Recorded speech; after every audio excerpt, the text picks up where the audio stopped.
C'est pas juste tu viens, tu t'assois, tu écoutes des cours, c'est qu'est-ce que ça fait en toi, qu'est-ce que ça sort en toi, comment tu vas utiliser tout ça en fait de manière personnelle. Quelle vie je veux mener, qui je suis.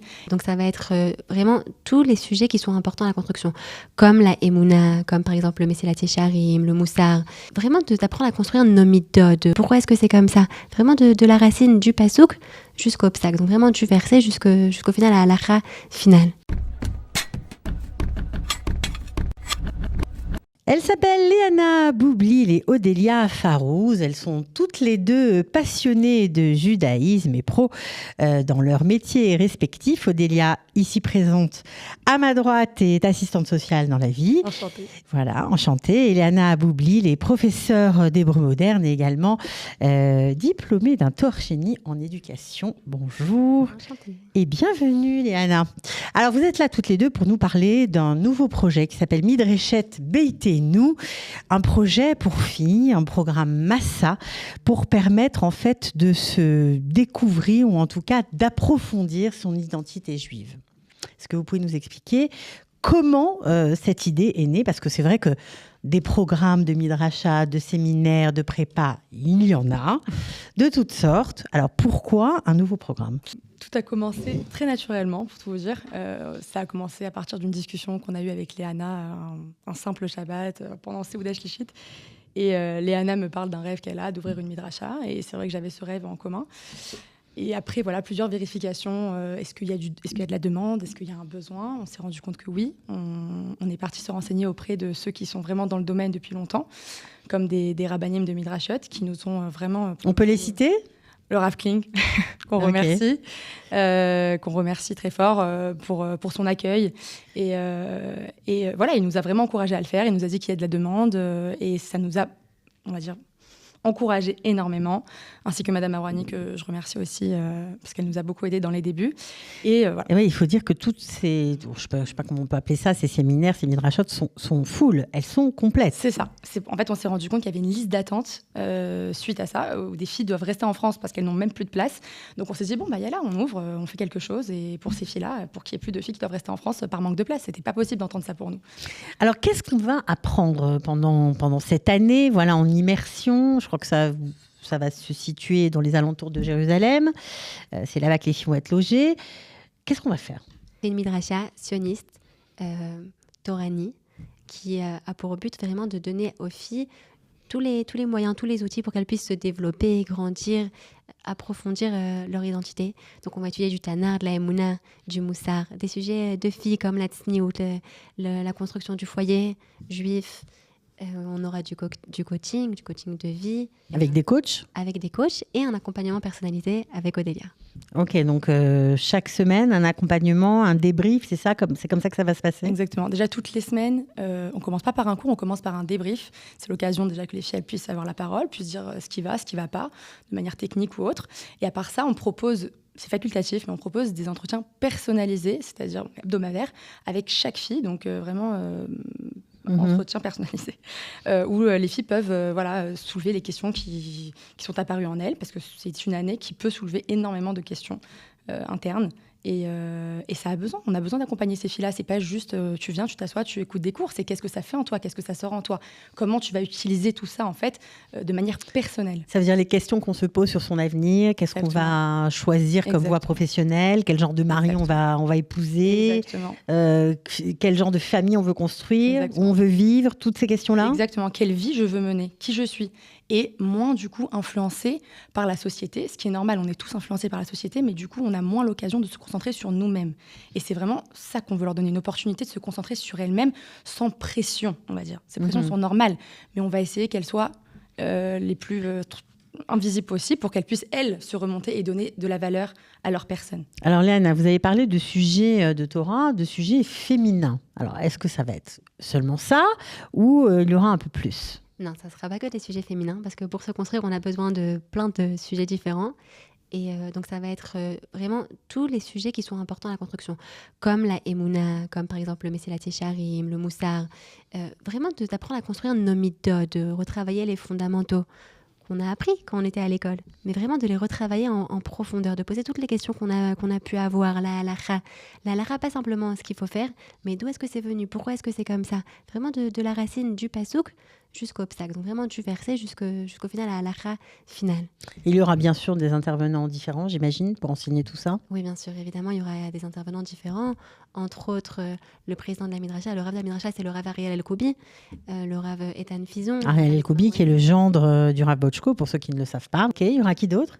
Le Rav Ethan Fison, la Rabbalit Marouani. C'est important de dire qu'ils sont très connus dans le milieu francophone, qu'ils ont beaucoup apporté. Alors, quelle est la cible, on va dire? Pour qui vous avez ouvert cette année d'études, cette Midreshet Beitenu, c'est le nom. Est-ce que c'est pour des filles super religieuses, tendance plutôt orthodoxe en France? Est-ce que c'est pour des filles qui connaissent pas trop, parce qu'elles n'ont pas été à l'école juive, elles n'ont pas grandi dans des familles religieuses et qui ont envie d'approfondir? C'est pour qui? J'ai envie de dire tout le monde. Est-ce possible de faire une midrasha pour tout le monde? Je sais, on est un peu gourmande, mais l'idée en fait de cette midrasha, parce qu'on a voulu créer pour la demande, mais finalement on a voulu se créer des valeurs ajoutées, des choses qui, on pense, n'existent pas.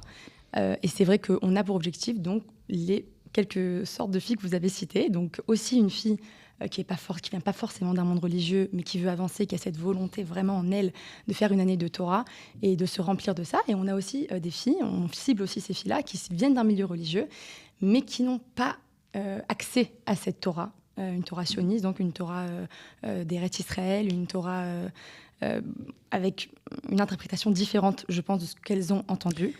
Alors, c'est vrai qu'en France, la Torah du Rav Kook, parce que c'est de ça qu'on parle, elle n'est pas tellement, on va dire, enseignée, pas très connue, et parfois, elle est un peu décriée. On a l'impression que, celles qui sont dati leumi, comme on dit, sionistes, religieux, c'est un peu plus cool, on met des sandales, on met pas les collants, mais on s'en fout un peu.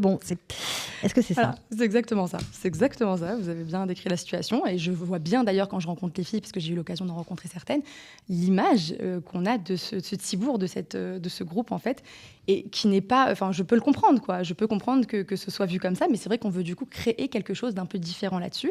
Je pense qu'il y a besoin de cette méthode d'ouverture, et je pense qu'il y a aussi des filles qui ont besoin de plus d'encadrement à ce niveau-là. Je ne dis pas que c'est ailleurs, je veux juste expliquer qu'on veut que les filles qui viennent d'un monde religieux puissent se sentir identifiées à notre programme également. Alors c'est un challenge, parce que du coup, on veut donner l'ouverture et le rythme aux filles qui ne viennent pas du monde religieux, mais on veut aussi donner cet encadrement que les filles demandent aux filles, justement, orthodoxes de France.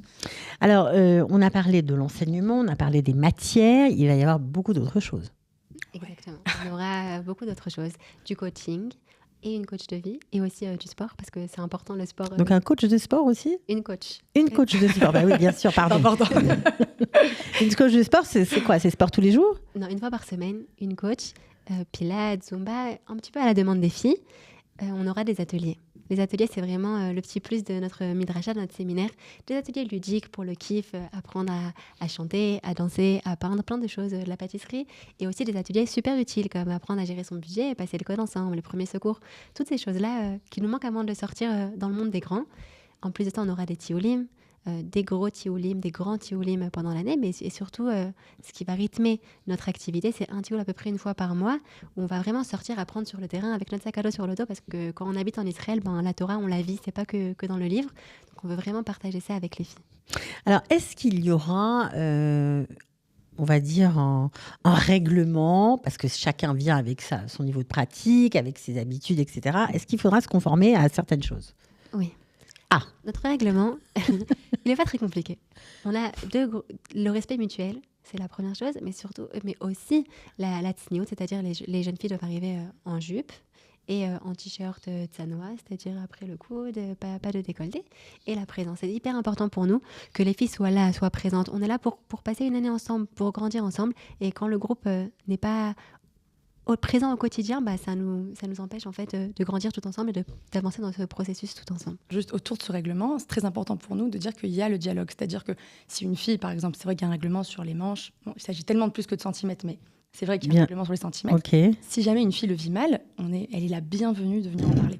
D'accord, donc ça reste quand même... Non, voilà, il ne s'agit pas de tu fais le règlement et ça s'arrête là. C'est vraiment, si tu as du mal avec quelque chose qu'on t'a demandé de faire, tu viens nous voir, on en parle. C'est vraiment toute l'idée de la midrasha pour moi, enfin pour nous. Ok, alors il n'y a pas de psychométrique dans cette midrasha, ou il y en a? Si. Ah, d'accord, je sais pas. Il y a Ulpan et psychométrique. Voilà, on donc a un programme complet. On a 16 heures de Kodesh par semaine, 8 heures d'Ulpan par semaine également, et une après-midi qui est consacrée au psychométrique. D'ailleurs, on est avec Icône. D'accord, donc pour les filles qui ont envie de faire des études après, il faut quand même se préparer, et ce temps-là, on peut étudier, on peut aussi se préparer au monde académique, c'est plutôt sympa. Je crois qu'il y a aussi du bénévolat, enfin tout un tas de choses à faire. Il y a du bénévolat, on veut vraiment que les filles soient très intégrées dans la communauté, qu'elles puissent donner à la communauté, recevoir de la communauté dans laquelle elles vont évoluer, elles vont grandir. C'est très présent en Israël, et on veut vraiment qu'elles goûtent à cet aspect de la société israélienne, Bezrat Hashem. Ok, alors, victime de votre succès, vous n'avez pas encore ouvert, mais pourtant vous avez déjà plus de 15 inscrits. Est-ce qu'il reste quand même de la place? Oui, il en reste, mais c'est limité. C'est des places limitées, parce que c'est vrai qu'on est un programme très familial, on ne cherche pas à être 70. Voilà, on est entre 20-25, notre objectif tourne autour de 20-25 filles, et c'est voulu. On veut vraiment être un programme boutique, si on peut dire ça comme ça, où on peut s'investir pour chaque fille. Et on pense que ce petit nombre nous permettra justement cet investissement personnel. Ok, alors pour s'inscrire, évidemment, je vais vous donner le numéro de téléphone. C'est un 06, mais oui, parce que c'est destiné aux filles qui sont encore en France. 06 61 44 32 09. Je remettrai bien sûr le numéro de téléphone sous la vidéo. Dans le descriptif de la vidéo, vous le déroulez quand vous regardez les images, et puis vous verrez le texte s'afficher. En tout cas, bravo pour cette initiative. On espère que vous aiderez de nombreuses filles à nous rejoindre. Il en faut pour tous les goûts, et c'est ça qui est formidable. Voilà, donc elles vont pouvoir se connaître, découvrir peut-être leur identité de façon plus approfondie, et ça les aidera forcément pour l'avenir. En tout cas, merci d'avoir été là. Merci à vous. Merci de nous avoir reçus. Avec plaisir. Beaucoup. À bientôt. Au revoir.